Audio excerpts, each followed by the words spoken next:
Hello and welcome to our online reflection for this week here on Liberton Kirk Online. It's lovely to be with you, especially during the season of Advent. We're going to be looking into a passage this week from the prophet Isaiah back in the Old Testament. And he says these words from Isaiah chapter 9 verse 2. And it says this: "The people walking in darkness have seen a great light. On those living in the land of deep darkness, a light has dawned." It's quite poignant that this Advent season takes place during a time when the sky becomes even more darker during the afternoon and evening times. And it got me thinking about how I feel whenever I walk outside when it's pitch black, especially during these winter months. And perhaps you can relate to these in some way. On one hand, there's a quiet and gentle beauty about it. When the sky suddenly becomes clearer even in the night time, and you get to look above your head and see the dazzling brightness of the stars that are above our heads, and even the stillness of the cool winter breeze that we get to hear. Although I think for most of us, we could be quite turned off during this period within the seasons, especially all of a sudden when we walk down a brightly lit path, and as we go further, there's no more street lamps to highlight our steps. And in that time, we are left in this deep fear of what we cannot see before us. We are left with the possibility of perhaps maybe danger arising, the uncertainty of where we put our next step, that huge vulnerability of being alone in the dark. Now, this is not an invitation for you to take more nightly walks. Perhaps if you're really keen to, by all means go ahead. But rather, here's a gentle suggestion for each and every one of us. Whenever we step into the darkness, perhaps we all need to start carrying a much bigger flashlight in our lives, one in which can illuminate and guide us as we continue to journey in the season of Advent. Picture yourself standing, waiting in darkness for many, many years, living in a world where this continued silence of uncertainty and still to be fulfilled promise is more of a distant dream, more of a distant memory, rather than an upcoming reality. And this is exactly the place that the prophet Isaiah is speaking into. This land of deep darkness that he addresses with words that all of a sudden give dazzling hope. For all those that have been travelling in the darkest of times, a light will now suddenly appear on the horizon. For all those that have taken their steps in the realms of darkness for quite some time, they can now step in and witness a great light that is shone for them.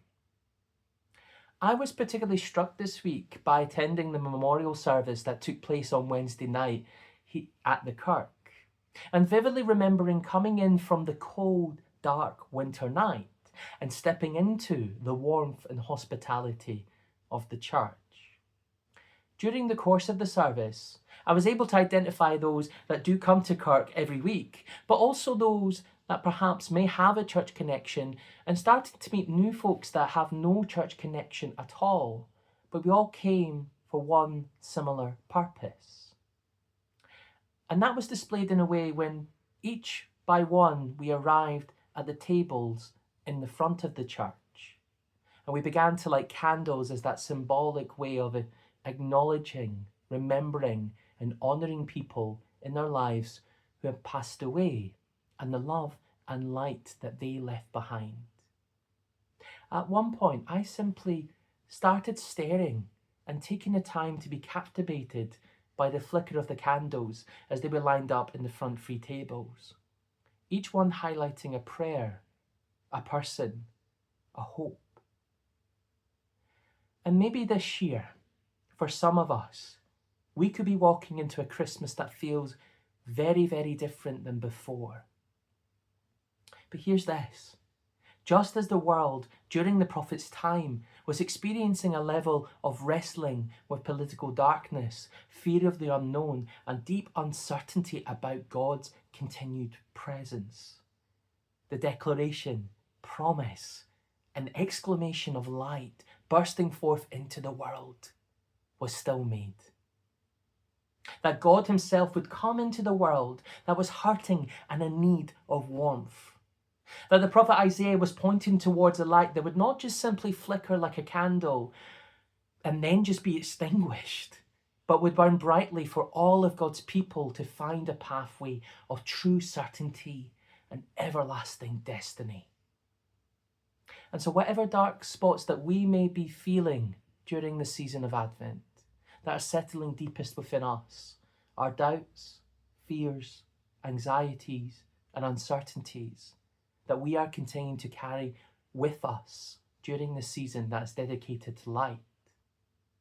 May we gain that first step to walk towards the light that has already dawned for us in Jesus Christ.